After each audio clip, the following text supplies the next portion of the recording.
हाँ बीबी, क्या मसला है तुम्हें? क्यों आके इधर हॉस्पिटल में लेटी हुई हो, बेड पे आराम से लेटी हुई हो? मुझे बताओ मसला क्या है। बाहर से पर्ची बनवाई है? पता नहीं डॉक्टर साहब, मुझे ना चक्कर बड़े आते हैं और जो है ना बार बार उल्टी आती है। और मेरा सांस भी जो है ना बहुत ज़्यादा फूल जाता है और दिल की धड़कन भी बड़ी तेज़ हो जाती है। अभी अभी कोई आया, डॉक्टर कोई आया था या पता नहीं कौन आया था, वो आके कहता है कि वो आपकी रिपोर्ट वो पड़ी है, वो रिपोर्ट सामने पड़ी है, देख ले मुझे क्या मसला है। हाँ तो चक्कर आते हैं तो कुछ खाया पिया करो ना। ऐसे ही लग पड़ते हो काम वाम में तो फिर आके मरते हो और आ जाते हो हॉस्पिटलों में। ठीक है बीबी, तुम्हारी रिपोर्ट आ गई है। तुम्हारी रिपोर्ट में साफ लिखा हुआ तुम्हें खून की कमी है। सरासर तुम्हारे में एचबी है ही नहीं। अमूमन एक बंदे में 10% एचबी होनी चाहिए, तुम्हारी तो 6% एचबी है। क्या तुम्हें तुम्हारे सास ससुर और तुम्हारा खामद कुछ खाने के लिए नहीं देता? हाँ, तुम कुछ खाती नहीं हो, तुम्हें तो ब्लड की कमी है, इसलिए तुम्हारे दिल की धड़कन भी जो है ना तेज हो जाती है, कभी आहिस्ता हो जाती है। कौन है तुम्हारे साथ? तुम्हें कौन लेके आया मुझे बताओ जरा, मैं उसको पूछूं कि आज तक इस बीबी को कुछ खिलाया पिलाया नहीं है। हाँ? कौन आया तुम्हारे साथ? मैडम मेरे हस्बैंड है मेरे साथ, वो ना बाहर बैठे हुए, मेरे हस्बैंड है मेरे साथ। नाम है तुम्हारे हस्बैंड का? और किधर बैठा हुआ है तुम्हारा हस्बैंड? इधर बाहर बैठा हुआ है कि उधर बाहर सीढ़ियों के पास बैठा हुआ है? मुझे जल्दी से बताओ किधर बैठा हुआ है। मुझे और भी काम है, मुझे सिर्फ तुम्हारा काम नहीं है कि मैं तुम्हारे सर पे खड़ी होकर तुम्हें जो है ना वो तुम्हारी बातें बताती रहूंगी। मुझे बताओ तुम्हारा हस्बैंड कहाँ है? तुम्हारे हस्बैंड को चाहिए था वो अंदर आके उस कुर्सी पे बैठता, वो बाहर क्या कर रहा है? पता नहीं डॉक्टर साहब, मुझे नहीं पता कि किसने बाहर निकाला। मुझे तो खुद इस बात का गुस्सा है कि मेरे हस्बैंड को बाहर क्यों निकाल दिया उन्होंने। मेरे हस्बैंड तो मेरे पास बैठे हुए थे, जब वो मुझे आई कनोला लगाने के लिए तो वो कहती हैं कि आप थोड़ी देर बाहर जाएं, तो वो उनको बाहर निकाल के फिर वो वापस ही नहीं आए और ना उसने कहा कि आप अंदर आए। मुझे खुद उस पर गुस्सा है कि मेरे हस्बैंड को आप बाहर क्यों भेज रही हैं। हाँ तो बीबी उसने बिल्कुल सही किया ना, वो मर्द जात है, उसका क्या काम है औरतों में? हाँ, अब तुम्हारे गुस्सा करने से हम अपने हॉस्पिटल के रूल बदल दे, मर्दों को अंदर बिठा दे। उसे क्या पता वो तुम्हारा हस्बैंड है, उसने समझा कोई गांव का लेके आया होगा या कोई और बंदा साथ होगा। तुम कौन सा निकाहनामा साथ लेके आई थी जो तुमने अपना निकाहनामा उसको दिखाया और उसको पता हो कि तुम्हारा हस्बैंड है? उसने बाहर निकाल के बिल्कुल ठीक किया है बीबी। हम सरकारी हॉस्पिटल वाले हम मर्दों को अंदर नहीं आने देते, जहां पे औरतें होती है ना, मर्द हमेशा बाहर बैठते हैं। तुम ऐसे ही गुस्सा करी जा रही हो जैसे तुम्हारे बाप का हॉस्पिटल है। जाती हूँ मैं तुम्हारे हस्बैंड के पास, उससे पूछती हूँ कि इतनी ब्लड की कमी है और मरने वाली है तुम्हारी बीबी, और जब मरने वाला मरीज होता है तो ले आते हैं हॉस्पिटल डॉक्टरों को तंग करने के लिए। हेलो, आप सब में से बेड नंबर 18 के साथ कौन है? 18 नंबर बेड जो मरीज है उसके साथ कौन आया है? मुझे जल्दी से बताओ, जल्दी करो भाई, कौन आया है बताओ। बीबी मुझे बताओ तुम्हारे हस्बैंड का नाम क्या है? मैं काफी देर से बोल रही हूँ 18 नंबर बेड के साथ कौन है, 18 नंबर बेड के साथ कौन है। बाहर से वो कोई बोल ही नहीं रहा, इतने सारे बाहर लड़के बैठे हैं, मुझे क्या पता तुम्हारा हस्बैंड उनमें से कौन है। मुझे बताओ तुम्हारे हस्बैंड का क्या नाम है और किधर बैठा हुआ है वो? डॉक्टर मेरे हस्बैंड का नाम रफीक है। अभी तो रफीक, आप सब में से रफीक कौन है? काफी देर से मैं बोल रही हूँ रफीक रफीक। जी जी जी डॉक्टर साहब, मैं रफीक, क्या बात है? हाँ, 1 घंटे से मैं तुम्हें आवाजें दे रही हूँ। बेड नंबर 18 के साथ कौन है? बेड नंबर 18 मरीज के साथ कौन है? हा?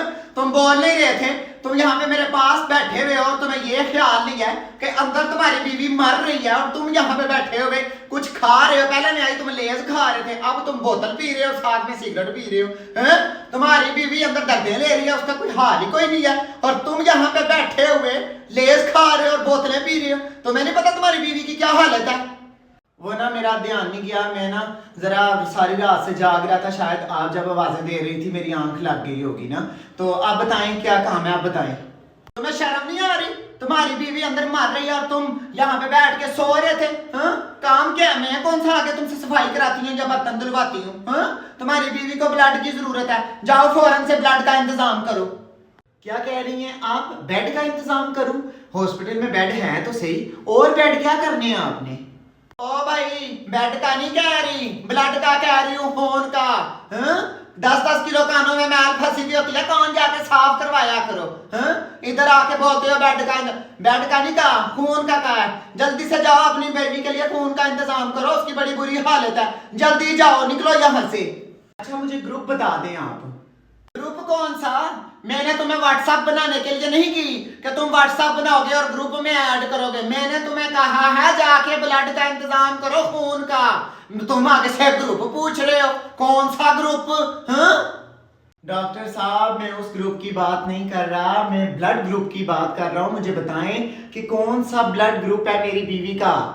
ओ भाई, मुझे क्या पता तुम्हारी बीवी के ब्लड ग्रुप का। हाँ, 6 बच्चे तुमने जमाए हैं, तुम्हें अभी तक ये नहीं पता कि उस औरत के ब्लड ग्रुप का नाम क्या है। हाँ, अभी तक तुम्हें ये ही नहीं पता। बस तुम्हें यही पता था कि 6-7 बच्चे हो जाए। इस हालत में उस बेचारी को बचा के उसके ब्लड ग्रुप का ही नहीं तुम्हें पता।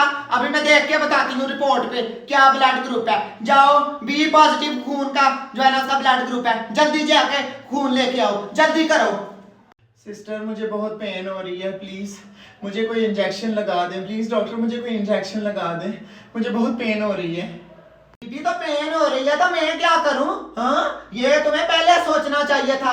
6 बच्चे हो गए तुम्हारे, अब तुम इस कंडीशन में नहीं हो कि तुम और बच्चे पैदा कर सको। हाँ, तुम्हारी हालत है कोई नहीं, इतनी तुम कमजोर हो, ब्लड की तुम्हें इतनी कमी है, खाते पीते घर से मुझे तुम जरा भी नहीं लगती। और तुम्हारे हस्बैंड को तो तुम्हारी परवाह ही कोई नहीं है, वो बाहर बैठा हुआ लेस खा रहा है और वो बोतलें पी रहा है, अंदर बीवी उसकी मर रही है। ऐसे हस्बैंड से तुमने शादी की है? ऐसे बंदे को तो एक दिन में मार मार के जूते तो उसको निकाल देना चाहिए घर से, जो तुमने जिस बंदे से शादी की हुई है। मैं बाहर बैठ के पिट रही हूँ, पटास डाला हुआ मैंने दरवाजे पे खड़े होके कि भाई बेटे नंबर 18 के साथ कौन है। वो बंदा आराम से लेस खाई जा रहा है मेरे पास बैठ के। हाँ? और बाद में जब मैंने कहा कि वो कौन है उस औरत के साथ, फिर कहता मैं हूँ। हाँ? 1 घंटे बाद वो जिस बंदे के लिए तुम यहाँ पे बैठ के मर रही हो वो बाहर बैठ के लेस खाई जा रहा है।